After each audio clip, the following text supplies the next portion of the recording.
After a two-part opener that introduced one ship, then a third episode introducing a whole other ship and crew, this can be considered as our first normal episode. Free of the need to hold our hands and guide us through its world, STD can now show us what it wants to be when it's not busy getting pieces on the board. So, what is it? Now the dust is settling, the answer, happily, is a meld of Trek old and sci-fi new. After the fireworks of the opening trilogy, here we slow right down as Burnham, now with newly non-straightened hair, gets her teeth into a good old Star Trek moral dilemma. What's to be done with the monster Lorca beamed aboard at the end of the last episode? Can it be weaponized? Is it even a monster? Burnham points out that nothing in its biology suggests a predator. It's essentially a dust mite blown up to the size of a transit van. Tactical Officer Landry Rekha Sharma of Battlestar Galactica, a resonance that could only be 100% intentional, doesn't give a fig. Christening what Burnham has identified as a tardigrade ripper, she maintains this level of creativity by boneheadedly coming up with a scheme to control it that's identical to the one that got a whole ship full of people killed. She finds out her aggressive approach doesn't work the hard way, getting mauled to death by the tardigrade. The after effects aren't pretty. So long, Landry, you had the misfortune to be played by one of the more expensive supporting players. The urgency driving the attempted weaponization of the tardigrade comes courtesy of a Klingon siege of a strategic mining outpost. It's out of the way, so only the Discovery with its capacity for instantaneous travel can get there in time. Problem is, Science Officer Stamets is struggling to make it work, clashing with Captain Lorca over just how enthusiastically the crew of the Discovery should embrace their transition from explorers to soldiers. Lorca is keen to get some Stamets, you suspect, would be happier tending his spore garden. Those spores. This episode contained more talk of mushrooms than a Science YouTube channel. The idea of interstellar fungus offering a conduit to anywhere in the galaxy is a goofy one, but, to its credit, STD plays it straight. One slight nod or wink and the whole enterprise would be torpedoed. Actually, given all this talk of fungus, maybe STD is an apt acronym after all. Anyway, Burnham eventually works out that the tardigrade is essentially a biological control system for the spores that make instantaneous travel, teleporting, I guess, possible. Far from a potential weapon, it's an intergalactic GPS that just happens to look like something that would infest your toddler's hair.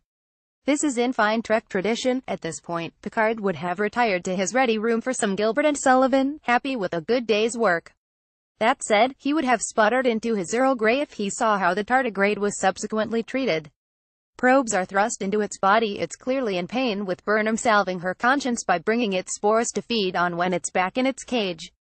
If you'd bet money on the new incarnation of Star Trek ending up like a high-production PETA campaign, congratulations on your new wealth. Trek has been in this territory before. Voyager two-parter Equinox examined this exact same question. That time, however, the people using living things for fuel were the bad guys. DS9 blurred the moral lines, of course, but only really when Sisko and co. had their backs against the wall. Maybe Battlestar Galactica did for Trek what Austin Powers did for Bond. It's increasingly clear that the virtue of Picard et al. Lie a long way ahead in this universe. Meanwhile, a surprising amount of this episode is spent on Klingon politics. In truth, the slow speed the actors say their Klingon lines means these scenes can drag, especially now we've lost Chris Obi's charismatic performance as their would-be Messiah Kuvma. After his death, his minions have been stranded for 6 months, unable to warp away from the battlefield.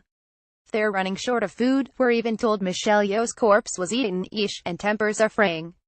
Kuvma's deputy Volume has a sweet spacesuit and an oddly sweet-growing bond with El-Rel as they scavenge the wreckage of the Shunjo for parts. They have no time to take this further, sadly, as Volume is deposed in a vaguely sketched coup, before El-Rel saves his life and sends him on some kind of Klingon vision quest where, hopefully, he'll learn to speak faster than your granddad ordering a curry. So, 4 episodes in, we're approaching the halfway point of this first consignment of episodes, and it's clear what STD is.